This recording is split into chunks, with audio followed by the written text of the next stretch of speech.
तो हेलो बच्चों, मैं doctor Durrani, honorary director DS classes, आपके सामने फिर से। आज हम टेक्सोनॉमी को ही कंटिन्यू करते हुए उसमें कुछ चीज़ें पढ़ेंगे। उसमें टाइप्स ऑफ रिलेशनशिप पढ़ेंगे। एनिमल्स में जो डिफरेंट काइंड की रिलेशनशिप होती है, हम उनके बारे में बात करेंगे। और फिर टेक्सोनॉमी के अंदर जो एनसीईआरटी ने डिफरेंट उसमें कंसेप्ट दिए हुए हैं, विल डिस्कस दोज कंसेप्ट्स। मतलब एक सीलोम कैसा होता है, तो बॉडी वाल कैसी होती है, तो सिमेट्री क्या होती है, तो इंट्रासेलुलर डाइजेशन एक्स्ट्रासेलुलर डाइजेशन क्या होता है, types of digestive system, types of circulatory system, so many thing which we are going to take into our consideration. तो शुरुआत करते हैं रिलेशनशिप से। रिलेशनशिप डेवलप करेंगे, ठीक है। इससे हम शुरुआत करेंगे, ठीक। तो जरा ध्यान दीजिए, सबसे पहले हम बात करेंगे। देखिए, जितने हम जो बात करेंगे रिलेशनशिप में, पहले मैं बोल दूंगा कौन कौन सी बात करेंगे, उसके बाद पर हम एक एक को डिटेल में लेंगे। और उसमें कुछ वर्ड्स आपके सुने हुए हैं, अब आप मेरी स्टाइल में देखिए आप उनको। Parasitism, predatorism, symbiosis. और सिम्बियोसिस में दो टाइप पढ़ेंगे, एक पढ़ेंगे प्रोटो कोऑपरेशन और दूसरा म्यूचुअलिज्म। ये दोनों सिम्बियोसिस के टाइप्स होंगे। और सिम्बियोसिस के बाद, इन दोनों को पढ़ने के बाद फिर पढ़ेंगे कोमेंसलिज्म, ठीक। तो ये कुछ रिलेशनशिप है जो एनिमल्स में देखने को हमको मिलते हैं, हम उनके बारे में बात करेंगे। प्लांट्स में आप और भी पढ़ेंगे, उसके अंदर ये एमेंसिलिज्म करके भी होता है, वो सब प्लांट्स में आप पढ़ेंगे। एनिमल्स में हमारे कौन कौन से टाइप के रिलेशंस आते हैं, मैं उनके ऊपर बात करूंगा, ताकि हमें आगे की साइड में पढ़ाते वक्त उनके जब एग्जाम्पल आए तो हम उसको एंजॉय करें और हम सोचेंगे अरे यार ये तो बताया था सबने, पहले ही जिक्र किया था। तो शुरुआत करते हैं सबसे पहले पैरासाइट। आपने वर्ड पैरासाइटिज्म सुना होगा। तो पैरासाइटिज्म क्या मतलब होता है? जो नॉर्मली आपने जो सुना है, पहले आप वो सोचिए, पॉज करके आप सोच सकते हैं कि आपने क्या सोचा। आपने जो सोचा उसके हिसाब से कि ये दो ऑर्गेनिज्म के बीच का रिलेशनशिप है, जिसमें एक ऑर्गेनिज्म दूसरे ऑर्गेनिज्म पर डिपेंड करता है, ठीक। जो डिपेंड करता है उसको बोलते हैं पैरासाइट, और जिस पर डिपेंड करता है उसको कहते हैं होस्ट, ठीक है। अब मैं इसको थोड़ा सा आगे बढ़ाता हूं और फिर मैं आपसे सवाल पूछूंगा इसी के ऊपर। अ kind of relationship between two organism in which one is dependent upon the other. For what? Dependent upon the other for what? For food, nutrition, or for shelter, or for both? I'm asking. वो किस बात के लिए उस पर depend करता है? Food के लिए, शेल्टर के लिए, या दोनों के लिए? एसेंशियली वो फूड के लिए डिपेंड करता है, शेल्टर के लिए नहीं। जैसे फीमेल एनोफिलिस ने आपको यहां का टैबलेट लेके चली गई, थोड़ी कर रही है, रे कौन रही है यहां पर? लीच है, लीच आएगी, चिपकेगी, ब्लड सक करेगी, चली जाएगी, तो रे कौन रही है हमारे?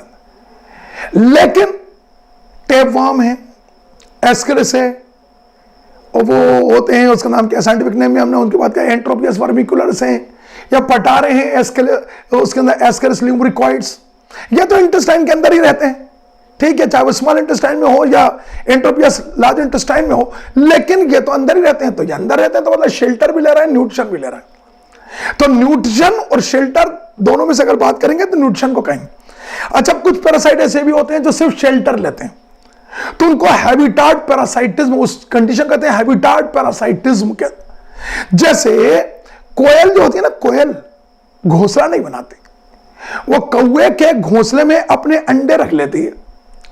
कौवा समझता है ये अंडे उसी के हैं, वो उसको इंक्यूबेट करता है, उसमें जब बच्चे निकलते हैं तब तो सोचता है ये किसके बच्चे जा रहे हैं, ठीक। तो क्योंकि उसके वो नहीं होते, वो अंडे किसी और के था, उसने किसी और के घर का यूज किया, किसी और के घोंसले का यूज किया, तो इसलिए उसको हैबिटाट पैरासाइटिज्म और ब्रूड अंडे रखने के लिए और ब्रूड पैरासाइटिज्म कहते हैं। तो ये अलग से ये टू पैरासाइटिज्म जैसी चीजें नहीं होती। बस एक बात बताते हैं, तो न्यूट्रिशन के लिए वो डिपेंड करेगा, शेल्टर के लिए कर भी सकता और नहीं भी। तो those organism, the relationship between two organism in which one is dependent upon the other for food, may or may not be for shelter, ठीक है, शेल्टर के लिए कर भी सकता है और नहीं भी। And the one which is dependent is known as parasite and the other one which is providing the nutrition और the shelter is known as host. ठीक, और in this relationship parasite is benefited, आराम से ऐश कर रहा है, पड़े हुआ कुछ नहीं कर रहा। In this relationship the parasite is benefited and the host is at loss. Parasite को फायदा हुआ लेकिन होस्ट को नुकसान हो गया। और if the relationship is broken down, और अगर संबंध तोड़ दें, पैरासाइट को अलग कर दें, होस्ट को अलग कर दें, the reverse will be true. What is the meaning of this? Reverse will be true से मतलब क्या हुआ? Parasite will be at loss, host will be benefited. ठीक, ये पूरी डिविजन मैंने बोली कि दो अलग अलग उनके ऑर्गेनिज्म के बीच का रिलेशनशिप जिनमें एक दूसरे के ऊपर डिपेंड करता है। फूड के लिए, शेल्टर के लिए कर भी सकता है, नहीं कर सकता। जिस जो करता है उसको कहते हैं पैरासाइट, जिस पे होता है उसको कहते हैं होस्ट। इसमें पैरासाइट को फायदा है, होस्ट को नुकसान है। और अगर रिलेशनशिप टूट जाए तो parasite will be at last, host will be benefited. जैसे जुए हैं, अब जू यहां पे आराम से रह रही है, एंजॉय कर रही है, उसे कुछ करना ही नहीं है, रहने को भी जगह मिल गई है ना, खाने को भी फ्री में मिल रहा है। अब अगर हम जू को हटा दें, और हमारा उसमें नुकसान है, जाहिर खून पी रही है, तो जू को अगर हटा दें तो जू को नुकसान हो गया। ठीक, उसको खाना नहीं मिलेगा और हमको तो फायदा हुआ। एस्करिस को निकाल दें तो एस्करिस को नुकसान हुआ, हमको तो फायदा हुआ। तो पैरासाइट को नुकसान होता है रिलेशनशिप टूटने में और होस्ट को फायदा होता। अगर ये पूरी रिलेशनशिप आपको समझ में आ गई तो मैं आपसे एक फिर सवाल पूछता हूं। ठीक है, आप दिमाग लगाइए और पॉज करके सोचिए। जब हम मदर के यूट्रस में डेवलप हो रहे थे, क्योंकि हम वाइविपेरस में मदर न्यूट्रिशन और शेल्टर दोनों प्रोवाइड करती है एम्ब्रियो को। जब हम मदर के यूट्रस में एम्ब्रियोनिक स्टेज में डेवलप हो रहे थे तो हमने मदर से 9 मंथ्स तक न्यूट्रिशन भी लिया और शेल्टर भी लिया, रहने को जगह भी ली और खाना भी लिया। तो फिर बताओ हम पैरासाइट थे या नहीं थे? और यह मत कहना कि नुकसान और फायदे की बात, बिल्कुल है।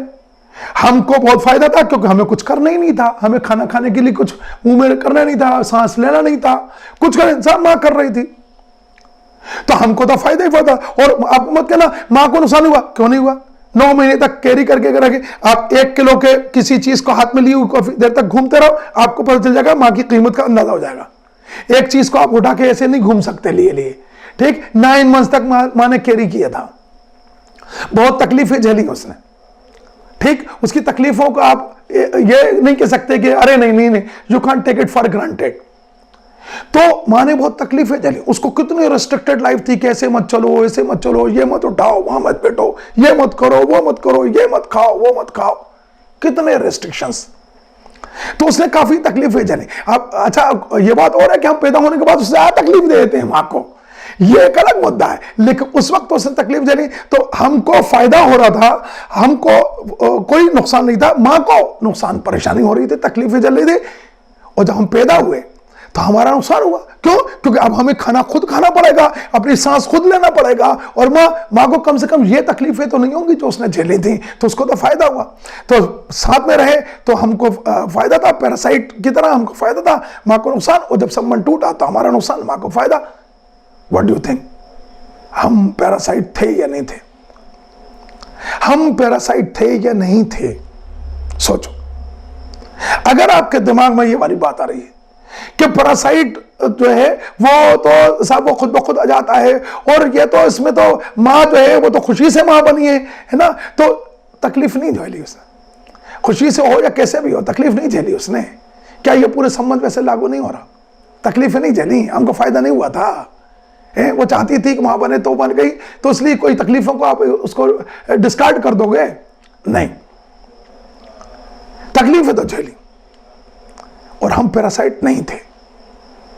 उसका रीजन दूसरा है, बिकॉज इस रिलेशनशिप के लिए और आगे जो रिलेशनशिप बोलने वालों सब पर एक बात लागू होगी जो मैंने डेफिनेशन में नहीं बोली थी, क्योंकि मुझे ये क्वेश्चन पूछना था आपसे।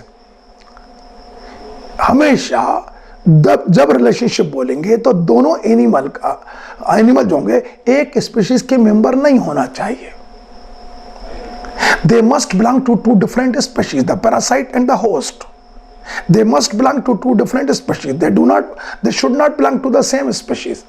मैं और मेरी माँ एक स्पीशीज के मेंबर है. We are homo sapiens. और जब होमोसेपियंस हैं तो इसको पैरासाइट नहीं कहते. हम अब और करने क्या कह रहा हूं, हम पैरासाइट जैसे थे. Mode of nutrition was absolutely parasitic. Mode of nutrition parasitic था, हम पैरासाइट नहीं थे. तो सब पैरासाइट नहीं थे, क्या थे? हम पैरासाइट जैसे. We were like parasite, we were not parasite. Sir like parasite का मतलब आप सोचो बहुत बड़ा डिफरेंस होता है. हमने कहा किसी से ये मेरी मां है, हमने किसी को मिलवाया, इंट्रोड्यूस करवाया, ये मेरी मां है. ओके, कोई अगला सवाल नहीं पूछता इन्होंने पैदा किया तुम्हें, ये कोई सवाल पूछता क्या? नहीं ना. फिर हमने कहा ये मेरी मां जैसी है. मां जैसी मतलब मासी. मासी शॉर्ट में मां जैसी को मासी बोलते हैं, मौसी. तो मां जैसी, मासी और मां दोनों में फर्क है. मासी मां जैसी. पैरासाइट और पैरासाइट जैसा डिफरेंस तो होता है. हम में सब कुछ कैरेक्टर पैरासाइट के हैं, लेकिन हम पैरासाइट इसलिए नहीं बोल रहे हैं क्योंकि हम स्पीशीज सेम हैं. जिस एग्जाम्पल का तौर पे अभी और फिर से वो आएगा, कार्निवोरस एनिमल्स में एक एनिमल दूसरे एनिमल को खा रहा है, हमने कार्निवोरस कह दिया. अगर लेकिन खाने वाला और खाए जाने वाला दोनों ही एक स्पीशीज के मेंबर हो गए तो वाइपर स्नेक अपने बच्चों को खा गया, टाइगर अपने बच्चों को खा गया, तो कार्निवोरस तो तब भी है, लेकिन क्या कहलाएगा? Cannibal. It is like carnivorous. Carnivorous जैसा मतलब कार्निवोरस तो है, लेकिन उसके लिए इट इज लाइक प्रीडेटर. हम प्रीडेटर जैसा कहेंगे क्योंकि वो उसने एक ही स्पीशीज खा ली, तो वो कैनिबल उसका अलग से नाम कर दिया. यहां पर हमने अलग से नाम नहीं रखा पैरासाइट जैसे का. ठीक है, तो अब हर बार एक वर्ड रह गया था जो मैंने यूज नहीं किया था डेलिबरेटली, अब हम आगे यूज करेंगे. तो अब मैं डिफिनेशन कैसे बोलूंगा पैरासाइटिज्म की? A kind of relationship between organism of two different species in which one member that is parasite is dependent upon the other member that is host for food, may or may not be for shelter. ठीक है, इसलिए and in this relationship the parasite is benefited and the host is at loss. If the relationship is broken, the reverse will be true. The parasite will be at loss and the host will be benefited.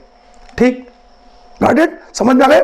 Example कोई से भी ले लो, जितने parasite नाम सुनो, आप Leach का ले लो, आप फीमेल मॉस्किटो का ले लो, आप जुओं का ले लो, लाइस का ले लो. ठीक है, आप जिसका कुत्ते के ऊपर भी होते हैं, टिक्स और माइट्स होते हैं उसके अंदर, आप उसका मतलब किसी का भी एग्जाम्पल ले सकते हो. जो पैरासाइट हटाओ. पैरासाइट के बाद दूसरा आता है प्रीडेटरिज्म. दूसरा प्रीडेटरिज्म. अब प्रीडेटरिज्म क्या है समझिए.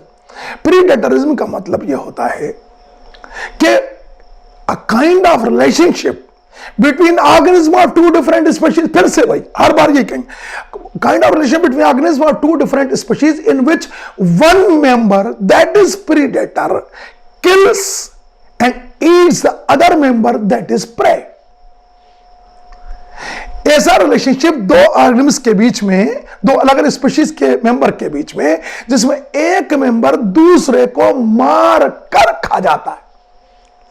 द किलर इज प्रीडेटर, जिसने मारा, and the one which is being eaten up is known as prey. इसमें क्या हुआ? प्रीडेटर विल बी बेनिफिटेड, नहीं उसको फायदा हुआ, and prey don't say it will be at loss. जो आपने कहा होगा, it is a lost, it is not at loss, it is a lost. खत्म हो गया भाई. वहां पैरासाइट और होस्ट की तरह नहीं, होस्ट तो बचा हुआ है, जुए काट भी रहेंगे तब भी हम बचे हुए हैं, इसका अंदर से बढ़ेगी तब भी हम बचे हुए हैं. यहां तो बचे हुए ही नहीं, वो फौरन खत्म हो जाएगा. तो इस रिलेशनशिप में predator will be benefited and prey will be lost. और अगर रिलेशनशिप टूट जाए, जैसे शेर ने हिरन पर हमला किया, शेर ने हिरन पर हमला किया, शेर को फायदा हुआ, हिरन को मार दिया उसने, तो हिरन को कोई नुकसान नहीं हुआ, हिरन तो निकल गए ना. मरने वाले का नुकसान थोड़ी होता है, उसके पीछे वाला का नुकसान होता है. ये थोड़ी कि तो और मर गए, बड़ा नुकसान हुआ. किस बात का नुकसान? जिसके मेंबर था, जिसकी फैमिली का, वो मरा है, उसका फैमिली का नुकसान हुआ. हिरन की बाकी मेंबर का नुकसान और एक मेंबर चला गया, शेर खा गया, तो इट इज लॉस. और अगर शेर ने पकड़ने की कोशिश करी या चीता ने पकड़ने की कोशिश करी और उसको पकड़ नहीं पाया, तो फिर बताओ, शेर का तो नुकसान होगा, चीता या शेर जो प्रीडेटर है उनका तो नुकसान होगा, they will be at loss, उनका तो लॉस हुआ, ठीक। लेकिन प्रीडेटर का, प्रे का क्या हुआ? अब ये मत कहना उसका फायदा हुआ। मर गए तो नुकसान नहीं, बच गए तो फायदा भी नहीं। जान बची लाखों पाए, अरे नहीं भैया, जान बचाती है तो अरे मेरी जान बच गई मुझे बहुत फायदा हुआ, और मेरी जान चली गई बहुत नुकसान होगा, ऐसा कोई नहीं कहता, ठीक। It will B unaffected.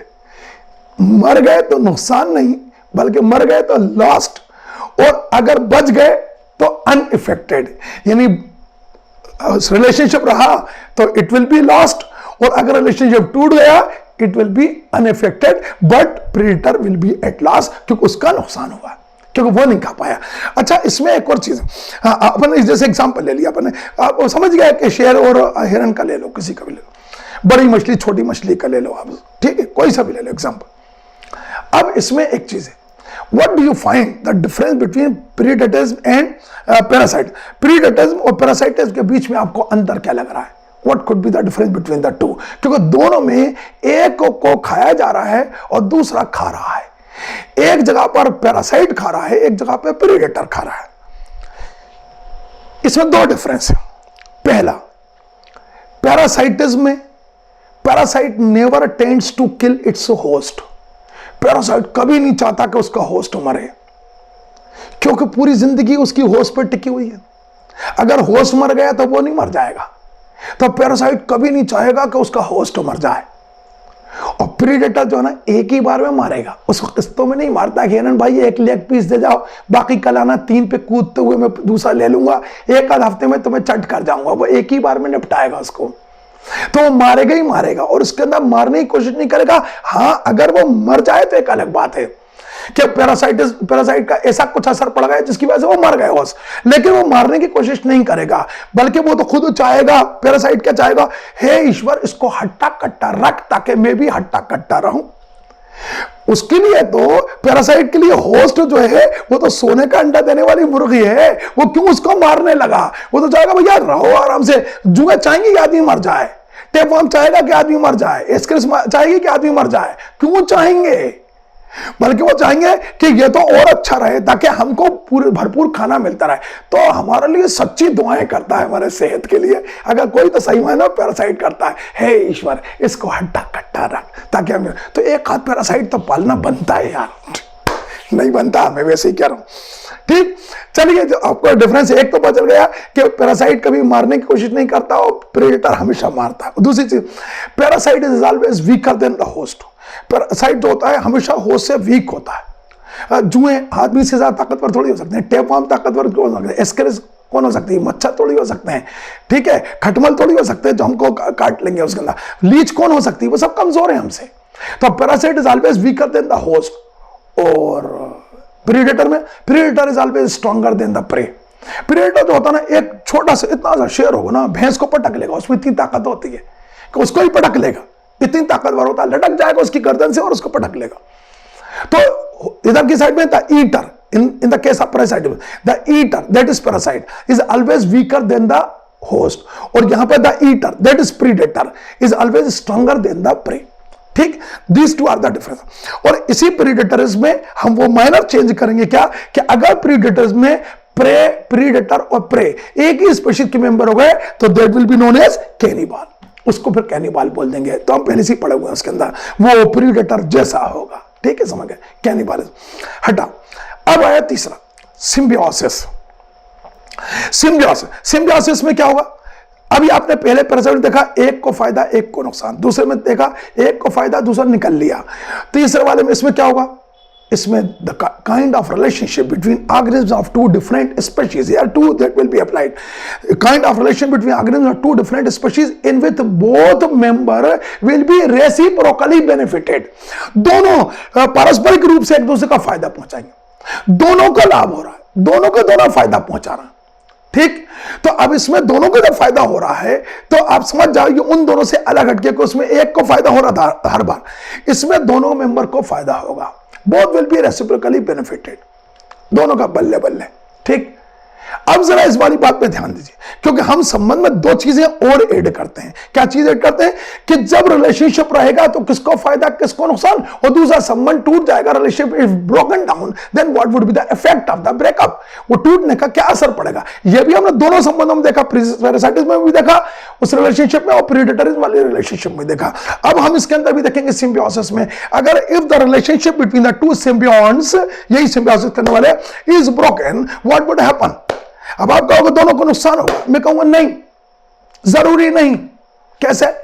Now symbiosis is of two types. कौन से दो टाइप की सिम्बियोसिस होती है? सिम्बियोसिस एक को कहते हैं, सिम्बियोसिस में प्रोटो कोऑपरेशन दिख रहा है आपको, एक कहलाता है प्रोटो कोऑपरेशन और एक कहलाता है म्यूचुअलिज्म, और ये both are the type of symbiosis. तो फिर सर इनमें डिफरेंस क्या है? देखिए, पहली बात तो दोनों में कॉमन है कि kind of relationship between organism of two different species in which both are reciprocally benefited. इतनी बात दोनों के अंदर कॉमन।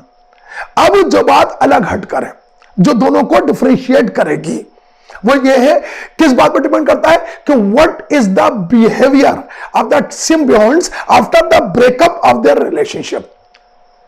अब उसमें पहला लेते हैं हम प्रोटो कोऑपरेशन। प्रोटो कोऑपरेशन का एक नाम और भी होता है फैकल्टेटिव सिम्बियोसिस। इसमें क्या होगा कि जैसे ही रिलेशनशिप टूटेगा तो दोनों जो सिम्बियोन्ट हैं उनके ऊपर कोई असर नहीं पड़ेगा, both will remain unaffected even after the breakup. यानी जब तक साथ रहे, एक दूसरे को फायदा पहुंचाया, अलग हुए तो दोनों को कोई फर्क नहीं पड़ा, बोथ विल रिमेन अनअफेक्टेड। हम इसको कैसे कहेंगे कि पूरा प्रोटो कोऑपरेशन डिफाइन करने के लिए, a kind of relationship between two organism of two different species in which both are reciprocally benefited and if the relationship is broken down both will remain unaffected. अब कैसा, how can it be possible, दोनों के ऊपर कोई असर नहीं पड़े, this is how can this be possible, ऐसा कैसे हो सकता है? बिल्कुल हो सकता है, कैसे नहीं हो सकता। अब आप देखिए, एक गाय के ऊपर या भैंस पर एक कौवा बैठा हुआ है। कौवा गाय पर बैठा हुआ है और कुछ खा रहा है, उसकी स्किन में से, उसके बालों के बीच में से कुछ खा रहा है। अब आप देखिए, और भैंस या गाय जो भी है, चलो गाय, वो गाय उस कौवे को नहीं उड़ा रही, ना पूंछ उसके ऊपर मार रही और ना गर्दन ऐसे हिला रही कि कौवा उड़ जाए। कौवा आराम से बैठा हुआ, कुछ यूं यूं करे हुआ, कुछ खा रहा है।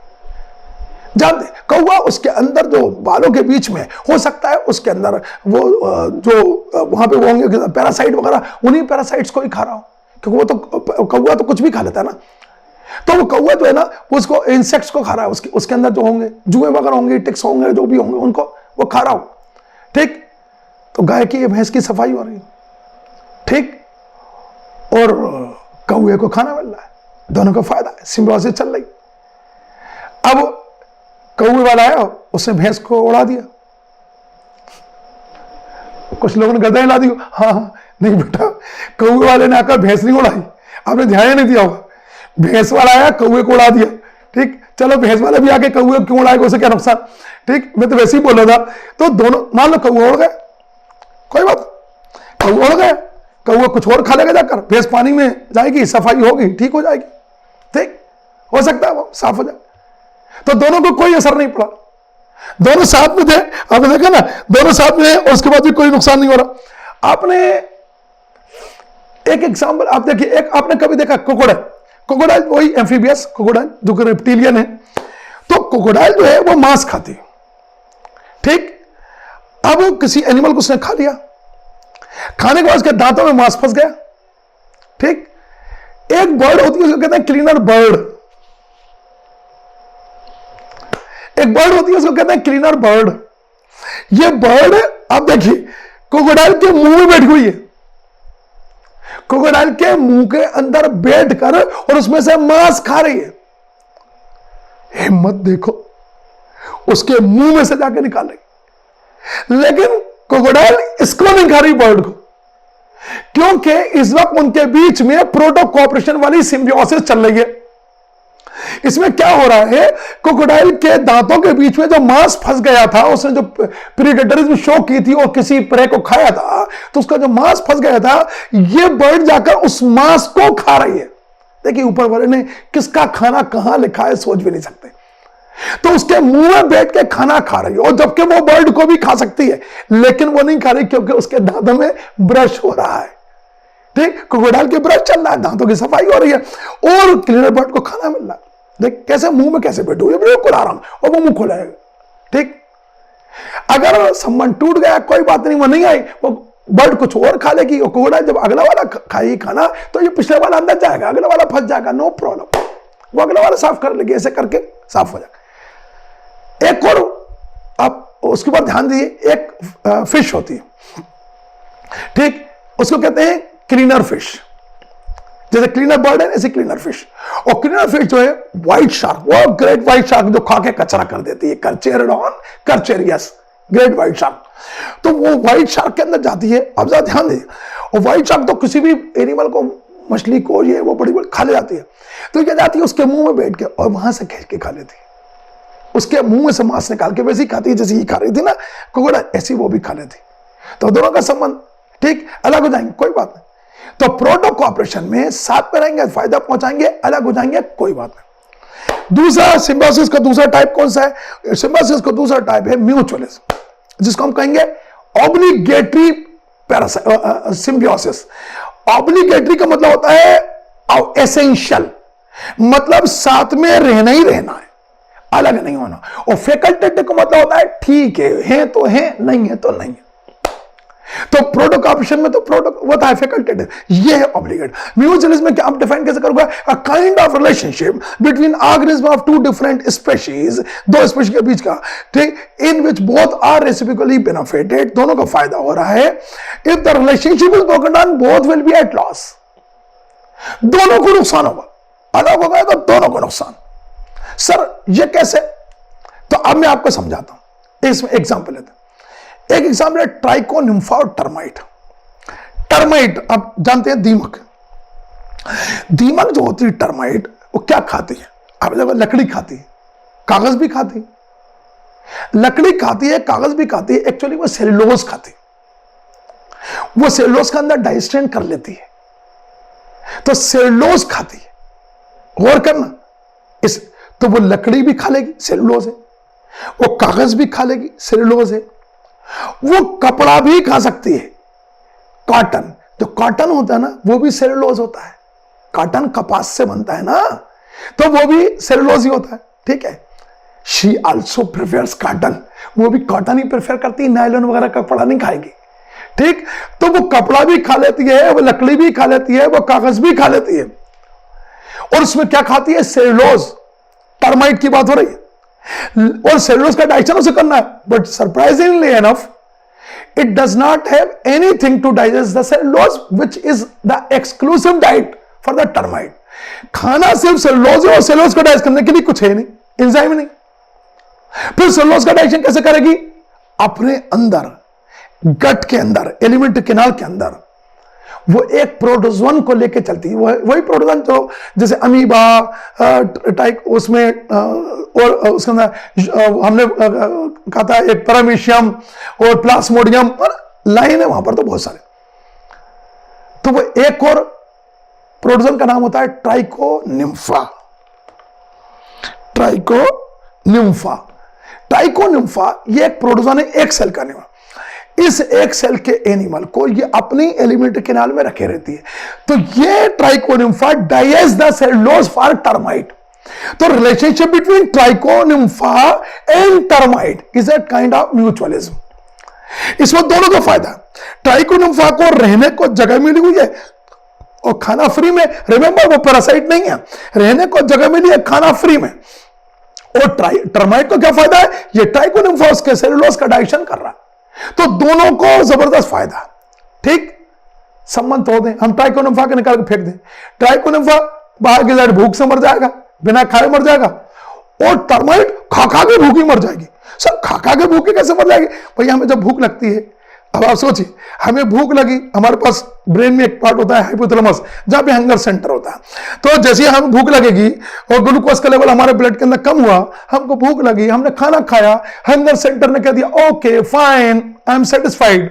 तो वहीं पर एक और सेंटर होता है हाइपोथैलेमस के पास ही ब्रेन के अंदर, उसको कहते हैं सेटाइटी सेंटर। उसने कहा ओके फाइन हंगर सेंटर, अब तुम चुप हो जाओ, उसने खाना खा लिया, अब हम खुश हैं। ठीक, तो आप जैसे जैसे खाना खाते जाते हो, हंगर सेंटर जो है ना धीरे धीरे इसका स्टिमुलेशन कम होता जाता है, यानी भूख कम होती जाती है, और सेटिस्फैक्टरी सेंटर धीरे धीरे एक्टिवेट होता चले जाता है।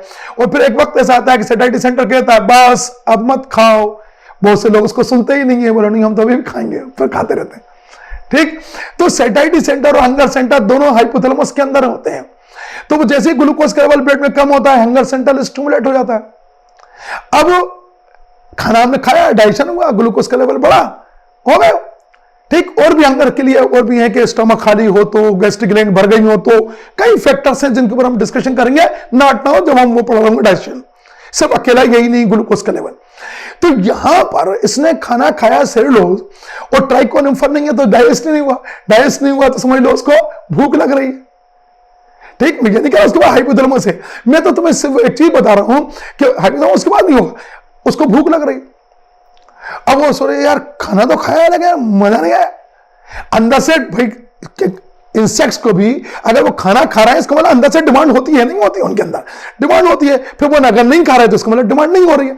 तो अब इसने खाना खाया, सेलुलोज खाया और उसका डाइजेस्ट ही नहीं हुआ, एब्जॉर्ब ही नहीं हुआ, और जब एब्जॉर्ब नहीं हुआ तो उसको लगा उसने खाना ही नहीं खाया, अरे इतना खाने के बाद भी हमें अभी भूख लग रही है। वो खाए जाएगी, वो खा खा के भूखी मर जाएगी। अब समझ में आया, खा खा के भूखी मर जाएगी। ठीक, तो दोनों का नुकसान हुआ म्यूचुअलिज्म। यस, म्यूचुअलिज्म का एग्जांपल आप वहां पर ही पढ़ोगे, प्लांट्स में ही पढ़ेंगे। अलगी और फंजाई का एक वो होता है सिम्बियोसिस, उसको कहते हैं लाइकेन।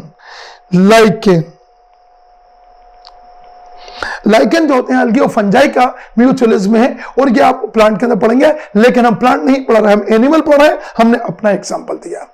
ठीक, चलो ये म्यूचुअलिज्म। अब दोनों को एक साथ समराइज करते हुए सिम्बियोसिस में हमने क्या बोला था, a kind of relationship between organism of two different species in which both are getting reciprocally benefited. दोनों को लाभ हो रहा है। If the relationship is broken down then they may be at loss और not, they may be unaffected. या तो उनको नुकसान होगा या कोई अप्रभावित रहेंगे।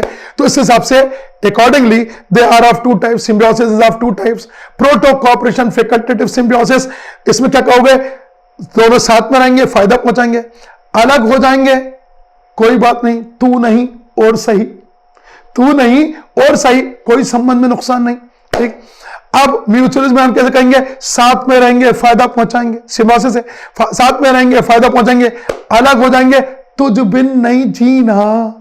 उसमें क्या था, प्रोटो में तू नहीं और सही, इसमें क्या, तुझ बिन नहीं जीना। इसमें तो साथ में रहना ही पड़ेगा, नहीं रहेंगे तो मर जाएंगे। हमारे अंदर कोलोन के अंदर, हमारी इंटेस्टाइन, लार्ज इंटेस्टाइन का एक पार्ट है कोलोन, जहां पर वो एंट्रोपियस वर्मिकुलस जो होता है वही पिनवॉर्म रहते हैं, तो उसी के अंदर बैक्टीरिया भी रहते हैं, ई कोलाई बैक्टीरिया हमारे अंदर इंटेस्टाइन के अंदर रहते हैं, वो उसमें लार्ज इंटेस्टाइन में रहते हैं, कोलोन के अंदर रहते हैं। और वो हमारे लिए अंदर की साइड में जो है विटामिन के की सिंथेसिस कर देते हैं। ठीक, विटामिन के हमें वहां पर वहीं से मिलता है। बाहर से अगर खाने में विटामिन के कम भी हो जाए तो हमारे पास परपेचुअल सोर्स है, हमें हमेशा विटामिन के मिलता रहेगा। तो उनको रहने को हमने जगह दी, उन्होंने बदले में विटामिन के, दोनों को फायदा। म्यूचुअलिज्म हटा दोगे तो दोनों को नुकसान हो जाएगा, समझ गया, दिस इज म्यूचुअलिज्म। चलिए, तो हमने सिम्बियोसिस देख ली, तो दो तरह की थी, प्रोटो कोऑपरेशन और म्यूचुअलिज्म। अब हम एक आखिरी रिलेशनशिप देखते हैं इस वक्त के लिए, कमेंसिलिज्म। नाउ व्हाट इज कमेंसिलिज्म, हम इस कमेंसिलिज्म को देखते हैं।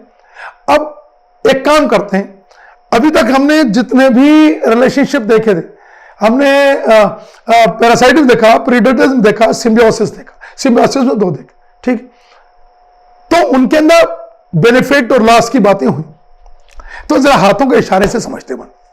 पैरासाइटिज्म में क्या था, रिलेशनशिप ऐसा था, पैरासाइट को फायदा हो रहा है, होस्ट को नुकसान है। मैं आपसे इशारा करवाने वाला हूं इसलिए मैंने कहा, पैरासाइट को फायदा है, होस्ट को नुकसान है।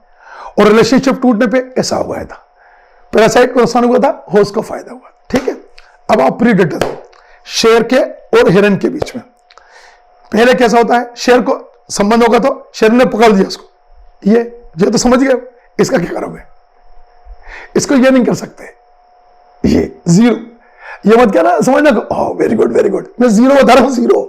ठीक, तो इसको तो फायदा हुआ, ये जीरो निकल लिया ना, ये तो मर गया, ये इसको फायदा हुआ, ये जीरो। और अगर संबंध टूट गया, शेर नहीं पकड़ पाया, तो शेर तो ये हो गया, लेकिन इसका क्या होगा, इसको ये नहीं करेंगे, ये ना नुकसान ना फायदा। समझ आ गई बात? ये अनइफेक्टेड, पहले ये और फिर ये। सिम्बियोसिस में बल्ले बल्ले दोनों का फायदा हुआ। प्रोटोकॉर्पोरेशन में पहले तो ये हुआ, और अगर संबंध टूट गए प्रोटोकॉर्पोरेशन, तू तो तेरे बिन वो तू नहीं हो सही, तो फिर ये हुआ।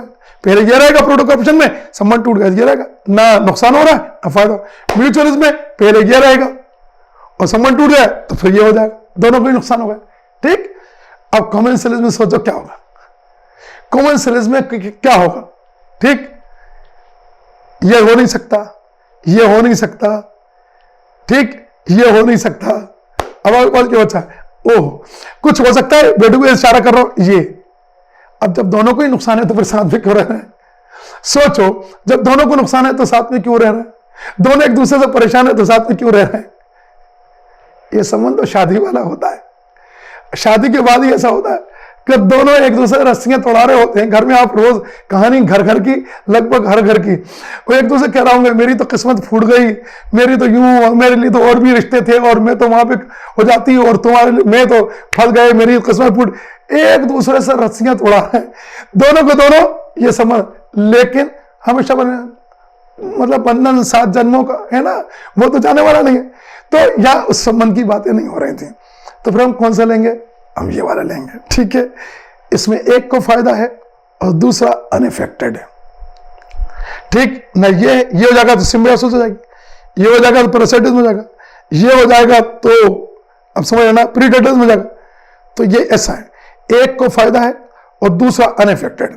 Sir how can it be possible कि एक को फायदा हो दूसरा अनइफेक्टेड हो? तो मैं आपको समझाता हूं एग्जांपल। उसके अंदर एक नॉर्मल एग्जांपल लेते हैं, उसके बाद फिर एनिमल किंगडम का एग्जांपल लेंगे। नॉर्मल एग्जांपल क्या है समझना। हम साइकिल से कहीं जा रहे हैं, remember not motorcycle, cycle, bicycle. ठीक, हम साइकिल से कहीं जा रहे हैं। ठीक, अचानक एक बड़ी स्टीप हाइट, बिल्कुल ऐसी घाटिया में, ऊपर चढ़ाई पे, और उस पर रोड है, ऐसा नहीं कच्चा है, रोड है बाकायदा।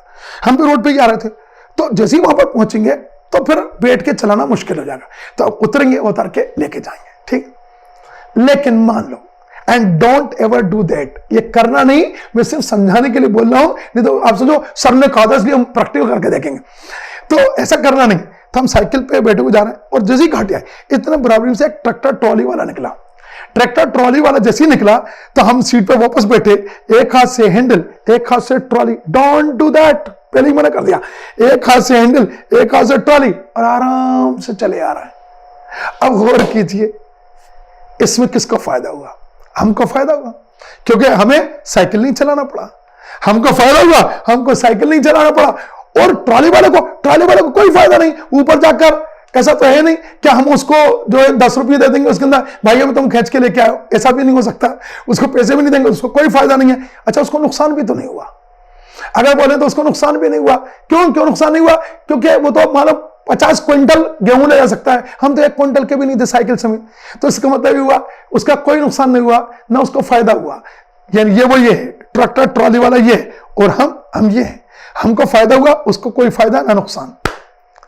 लेकिन मान लो संबंध टूट जाता तो, और वो मना कर, यार कैसी बात कर रहा है यार, ऐसा थोड़ी बोलते हैं, हाथ बदला, आप क्या कर लो। उसको तो ना पहले फायदा हुआ था ना अब फायदा होगा, ना पहले नुकसान था ना अब नुकसान है। लेकिन अब हमें घसीट के लेके आना पड़ेगी साइकिल, और हमारा नुकसान ही नुकसान है। तो पहले ये था, अब कैसा हुआ? यही रहेगा, ये ट्रैक्टर ट्रॉली वाला हम ये थे, संबंध टूट गया, हम ये होगा, ये वही। समझ में आई बात? ये अच्छा, इस रिलेशनशिप को सिम्बियोसिस होने में और पैरासाइटिज्म होने में फर्क जरा सा टाइम नहीं लगेगा। ये जरा में पैरासाइटिज्म हो जाएगी और जरा में सिम्बियोसिस हो सकता है। यानी ट्रैक्टर ट्रॉली वाले को अगर हमने जाकर उसमें 10 रुपये दे दिया तो सिम्बियोसिस हो गई, दोनों को फायदा हुआ। और अगर उसकी ट्रॉली में मान लो अमरूद रखे हुए हैं या आम रखे थे और हमने उसमें से आम निकाल के 2 जेब में डाल लिए, यानी चोरी कर ली, तो पहले हमने रोक दिया सब चीजों से, तो फिर इसका तो नुकसान हो गया ना, ये पैरासाइटिज्म हो गया। यानी अब ये एनिमल किंगडम में भी पैरासाइटिस होने में उसको टाइम नहीं लगता और सिम्बायोसिस होने में भी टाइम नहीं लगता। तो आइए अब उसके ऊपर बात करते हैं, एनिमल किंगडम के ऊपर लागू करते हैं इस एग्जांपल को। और एग्जांपल को लागू कैसे करेंगे? एक मछली होती है, उसको कहते हैं सक्कर फिश, रिमोरा। रेमोरा और सकरफिश, जिसको हम एकिनीज भी कहते हैं। ठीक, इस सकरफिश में क्या होता है कि मछलियों में जो फिन्स होते हैं, जैसे वो तैरती हैं, पेक्टोरल फिन, नीचे पेल्विक फिन, उसे तैरती हैं। एक फिन यहां भी होता है पीठ पे, उसको कहते हैं, ये डार्सल साइड है हमारी, तो डार्सल फिन कहते हैं। तो उनके अंदर एक फिन होता है डार्सल फिन, वो डार्सल फिन बिल्कुल सकर की तरह चिपचिपा टाइप होता है। तो वो क्या करती है कि इतनी बड़ी होती है, सकरफिश ज्यादा बड़ी नहीं होती, और जो व्हेल शार्क होती है वो तो 20-25 मीटर तक हो सकती है, मैंने बताया था आपको। तो इतनी लंबी व्हेल शार्क, और ये इतनी सी, तो ये करती है, व्हेल शार्क हो गई ट्रैक्टर ट्रॉली, और ये कोई साइकिल, ठक से यूं से चिपक जाती है, और चिपकी हुई ऐसे तैरती हुई चली जाती, आगे जाकर तैरती, बिल्कुल साइकिल तरह लटकी हुई जा रही। ठीक, उससे कुछ भी नहीं, न्यूट्रिशन नहीं ले रही, न्यूट्रिशन ले लेगी तो पैरासाइटिज्म हो जाएगा, उसको कुछ नुकसान नहीं पहुंचा रही, वो चिपकी हुई है। तो चिपकी हुई है, उसका इसका फायदा ही फायदा, और व्हेल शार्क को उसका क्या नुकसान ना, उसको इसका इतनी बड़ी मछली के साथ 1-2 फीट की मछली अगर लटकी भी तो उसे क्या फर्क पड़ता है, ना उसको फायदा है ना नुकसान है, क्योंकि वो तो माइक्रोवेगा से इसको खाएगी भी नहीं, तो इसको फायदा ही फायदा। ठीक, तो ये क्या कहलाएगा उसमें। अच्छा, और उसने देखा कहीं खाना है, नीचे उसने कुछ खाया, फिर देखा ट्रेन चलने वाली है, ठक फिर चिपक गई, पे चली आ रही। ठीक, ऐसे करके, और अगर संबंध टूट जाए तो उसको तैरना पड़ेगा। उसको व्हेल शार्क को ना पहले नुकसान था, ना अब, ना पहले फायदा, ना अब, लेकिन इसको खुद को तैरना पड़ेगा। What is this? This is also known as commensalism. इसको भी कमेंसिलिस का एग्जाम्पल है। अब एक एग्जाम्पल और देखो कमेंसिलिस। एक स्पंज होती है, पोरीफेरा जो है, फाइलम पोरीफेरा, जिसके अंदर मेंबर को स्पंजेस कहते हैं। पोरी मतलब छेद, पोर्स मतलब छेद, उनकी पूरी बॉडी में पोर्स है। तो पोरीफेरा जो फाइलम है उसके मेंबर को स्पंजेस कहते हैं। उनमें एक स्पंज होती है, उसका नाम क्या है उस स्पंज का? यूप्लेक्टेला। उसका नाम है यूप्लेक्टेला। इसको इंग्लिश में बोलते हैं Venus flower basket. Venus is the Roman goddess of beauty. Rome की सुंदरता की देवी को बोलते हैं वीनस। और वीनस का के हाथ में फूलों की टोकरी। अगर कितनी सुंदर स्पंज, बहुत खूबसूरत है, आप देख भी रहे। तो ये जो स्पंज दिख रही है इसमें चारों तरफ छेद है। अब स्पंज में जो छेद होते हैं उनसे पानी अंदर आता है। हम आगे पढ़ेंगे इसके अंदर, बहुत डिटेल पढ़ेंगे, इंटरेस्टिंग है बहुत। तो पानी अंदर आता है, उन छेदों को बोलते हैं ओस्टिया। ठीक, तो छेदों को बोलते हैं ओस्टिया, जिसे पानी अंदर आता है। फिर उनकी जो बॉडी कैविटी है उसके अंदर पानी आता है, और पानी जो उस बॉडी कैविटी में आता है उसको कहते हैं स्पंजोसील। सील मतलब कैविटी, स्पंज की कैविटी स्पंजोसील। और फिर पानी निकलकर एक बड़े छेद से बाहर जाता है, जिसको हम कहते हैं, आप समझ जाएं, ऑस्कुलम।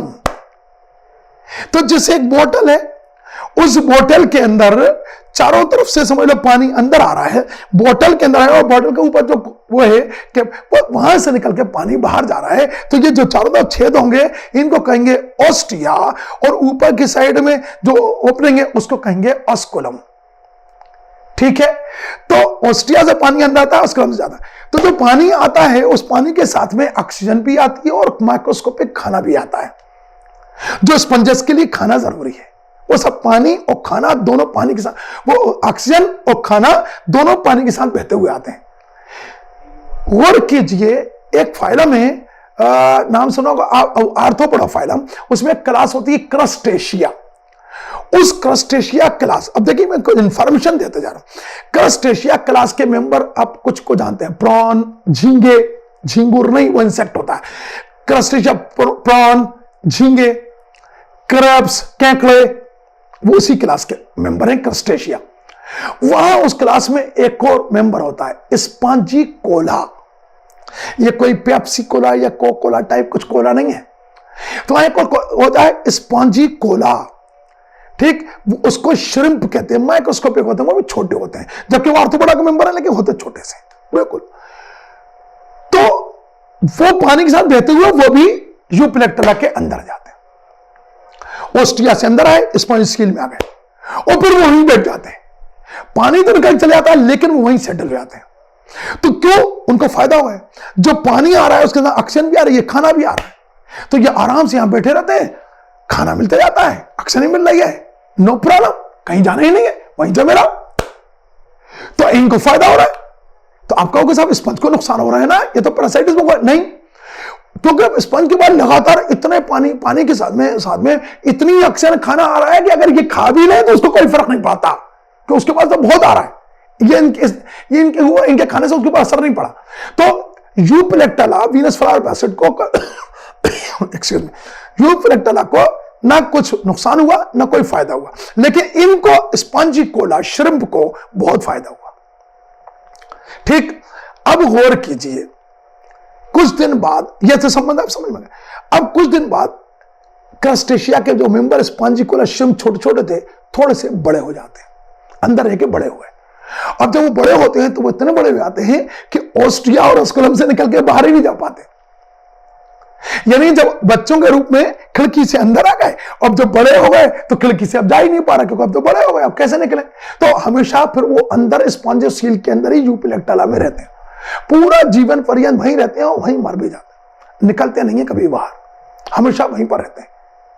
ठीक, अब पता है जापान में शादी में लोग यूपिलेक्टेला को, वो वीनस फ्लावर बास्केट को लोग वेडिंग गिफ्ट के तौर पर देते हैं, लोग तोहफे में देते हैं गिफ्ट। एक तो Euplectella is the most beautiful and the most expensive sponge, सबसे महंगी स्पंज होती है। तो जापान में शादी में देते हैं उसको कि देखो हमने कितना महंगा तोहफा दिया। लेकिन इससे ज्यादा बड़ी दूसरी बात होती है, तो मैंने वैसे ही मजाक में कहा, महंगा तो है, उससे पीछे दूसरी भावनाएं अलग होती है। क्या कि जिस तरह से स्पॉन्जिकोला के मेंबर्स यूपिलेक्टेला इसके अंदर जीवन पर्यंत साथ में रहे थे, तुम दोनों भी हमेशा साथ में रहना, अलग ना होना, ये होती है भावना। अच्छा, ये नहीं कहते चाहे मजबूरी में रहना, क्योंकि वो तो मजबूरी में रहे तो कब भग जाते, लेकिन ये नहीं कहते। ठीक, तो वेडिंग गिफ्ट के तौर पर जापान में यूपिलेक्टेला को देते। अब आपको कितनी चीजें याद करना, देखो आप, बहुत इंटरेस्टिंग चीज आ रही है। आपको क्या क्या याद करना, एक पोरिफेरा फाइलम के अंदर एक स्पंज होती है वीनस फ्लावर बास्केट, जिसका जूलॉजिकल नेम है यूपिलेक्टेला। यूपिलेक्टेला के अंदर ओस्टिया से होते हुए जब पानी अंदर आता है तो फाइलम आर्थ्रोपोडा की क्लास क्रस्टेशिया का एक मेंबर होते हैं स्पंजिकोला श्रिम्प भी कहते हैं, जो बहुत छोटे होते हैं तब वो ओस्टिया से अंदर है। फिर स्पंजोसील में रहते हैं यूपिलेक्टेला के, कॉमेंसिलिस मेंटेन करते हैं, इनको फायदा होता है, स्पंज को कोई फायदा नहीं, कोई नुकसान नहीं। फिर कुछ दिन बाद ये बड़े हो जाते हैं तो फिर निकल के जा नहीं पाते, तो जीवन पर्यंत वहीं पर रहते हैं। जापान में शादी में इस यूपिलेक्टेला को देते हैं, स्पंजिकोला को नहीं देते, इतनी से क्या देंगे, उड़ाने के लिए देंगे इतने से। ठीक, वो तो यूपिलेक्टेला को देते हैं जापान में शादी में। और किस लिए देते हैं कि जिस तरह से ये दोनों हमेशा साथ में रहे, ऐसे तुम भी साथ में रहना। इतनी चीजें थी, याद इतना करना। लेकिन आपको याद क्या रहेगा, मैं बताता हूं। बच्चा वो चीजें याद करता है जिन पे क्वेश्चन नहीं बनता, जिन पे क्वेश्चन नहीं बनेगा वो याद कर ले। अब ये लेक्चर खत्म होने के बाद मान लो आप अपनी मम्मी से बात करो, और मम्मी अभी बड़ी इंटरेस्टिंग बात बताई दोराई सर ने। क्या बताई? उन्होंने कहा कि एक होता है, एक स्पंज होती, कोई स्पंज होती, पता नहीं किसकी मेंबर है। ठीक है, पता नहीं किसकी मेंबर है, कोई स्पंज, उसमें छोटे छोटे छेद होते हैं, पता नहीं क्या नाम है। ठीक है, उसमें पानी आता है, पता नहीं क्यों। ठीक है, तो एक और कुछ है, उसमें कुछ और है, उसका एक मेंबर है, कोई कोला टाइप का है मम्मी, पेप्सी कोला टाइप का, कोला टाइप का कुछ था, उसका नाम था। वो जब छोटा होता है ना मम्मी, वो कोला टाइप का जब छोटा होता है, वो ये जो बड़ा वाला होता है ना, बड़ा महंगा होता है वो बड़ा वाला, उसमें छेद होते हैं, उससे अंदर आ जाता है और फिर अंदर आकर वहां पर रहता है। फिर वहां पे एक जगह होती है, उसका नाम पता नहीं, उसमें रहता है वहां पर, और एक वहां पे कोई संबंध बनाता है, रिलेशनशिप बनाता है, पता नहीं, उसका नाम नहीं मालूम वो क्या है। और फिर वहीं पर ही जब बड़ा हो जाता है ना, फिर निकल नहीं पाता, तो वो वहीं पर हमेशा साथ में रहते। ठीक, और पता है मम्मी, वो जो बड़ा वाला ना, उसको जापान में शादी में देते हैं, तोहफे में शादी में देते हैं कि जिस तरह से इसमें वो साथ में रहे, ऐसे तुम दोनों साथ में रहना, कभी अलग नहीं होना, चाहे मजबूरी में रहना। ये तक याद है। अब बताओ, एक क्वेश्चन नहीं बना। आप बताइए ना, जहां बोलना था ostia, spongin, osculum, shrimp, spongicola, crustacea, arthropoda, ठीक, पोरिफेरा और sponges, Venus flower basket, Euplectella, इतनी चीजें याद करना थी। और याद क्या हुआ? एक भी नहीं। लेकिन जो सबसे ज्यादा याद हो क्या? जापान में शादी में देते हैं, बस। अगर मैं कभी कह दूं तो एक एनिमल का मैं नाम बताना चाहता हूं आप लोगों को, और आपको सुन के मजा आएगा, और वो एनिमल को कोरिया के अंदर बर्थडे में देते हैं। नहीं नहीं नहीं, कोरिया में बर्थडे पे नहीं, जापान में शादी में। ये याद है, ओवर लर्निंग अब याद हो गई है, ये कभी भी नहीं भूल सकते कि कौन से कंट्री में शादी में देते हैं। सब जापान शादी में देते हैं या नहीं नहीं शादी में देते हैं, बताइए। ये याद कर लिया, जिसके ऊपर कोई क्वेश्चन नहीं बने। हाँ, हो सकता है अभी जाके which of the following sponge will be given in Japan as the wedding gift, और it is usually given in the Japan as wedding gift. कोई सा भी तो हो सकता है वो एनिमल याद नहीं आ, और बोले तुमने ये क्यों कह दिया कि जापान। तुम्हें ये पूछना चाहिए था किस इस एनिमल को, किस नहीं, इस एनिमल को कौन सी कंट्री में किस वक्त देते हैं। बोले ये याद पूछो हमसे, ये हमें याद है। कितनी इंटरेस्टिंग चीज है आप। खैर चलिए, तो आपको एक रिलेशनशिप, एक और कमेंसलिज्म पता चल गया, ठीक है।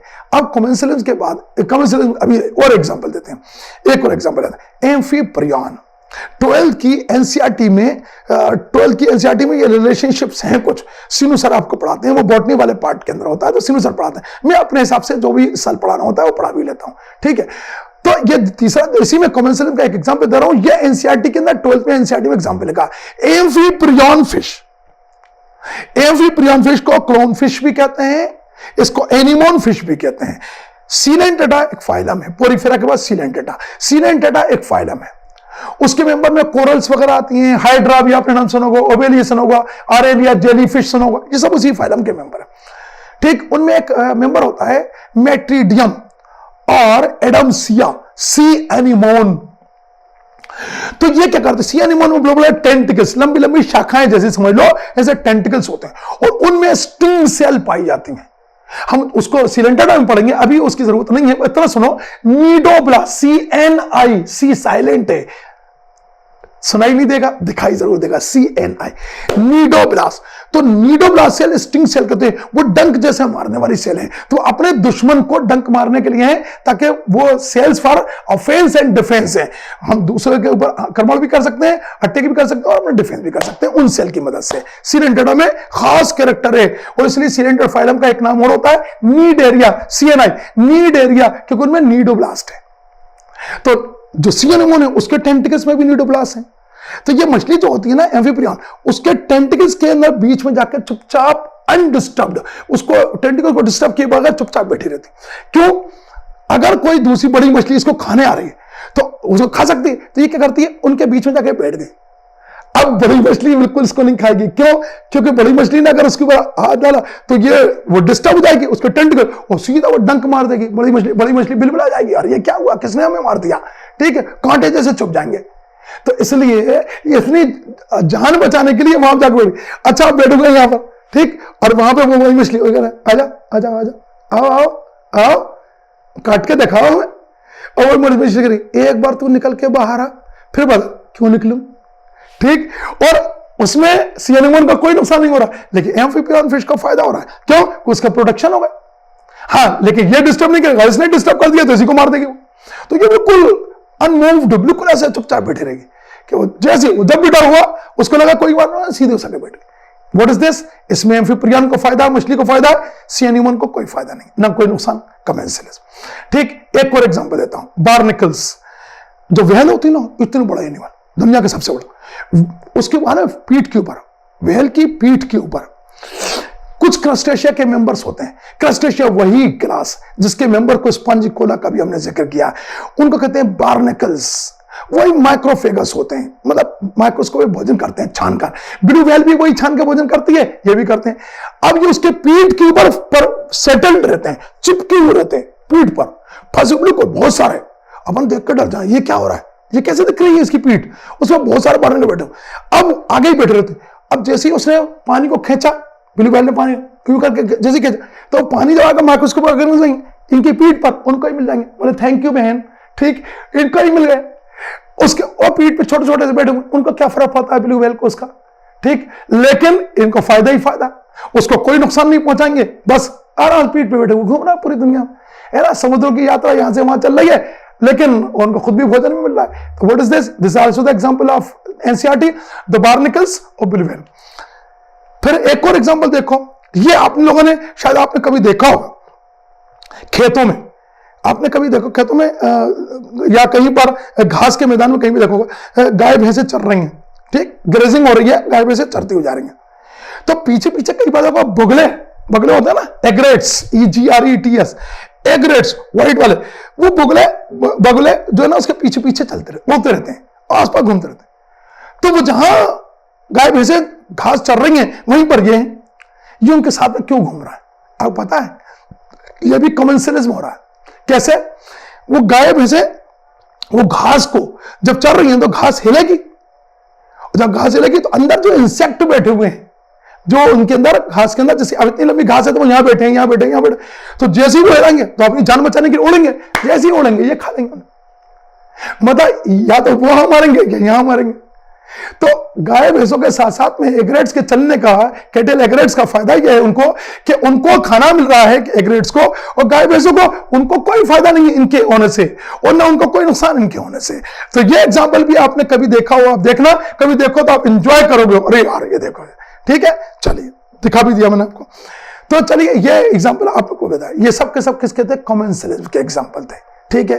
अब आपने एक चीज को उसके अंदर महसूस किया आपने, कि हमने उसमें देखा हुआ है कि आपने देखा प्रीडेटरिज्म, ठीक है, पैरासाइटिज्म और कॉमर्शियलिज्म, इन दोनों में जो जीव होते हैं उनका संबंध बहुत करीब होता है, उनको साथ में रहना ही पड़ता है, आसपास होना पड़ता है उसके अंदर, ठीक। तो ये वाली चीज को, ये एनसीईआरटी का स्टेटमेंट, जबकि देखा जाए तो सिम्बियोसिस में भी म्यूचुअलिज्म में रहना पड़ता है, लेकिन एनसीईआरटी ने नहीं दिया।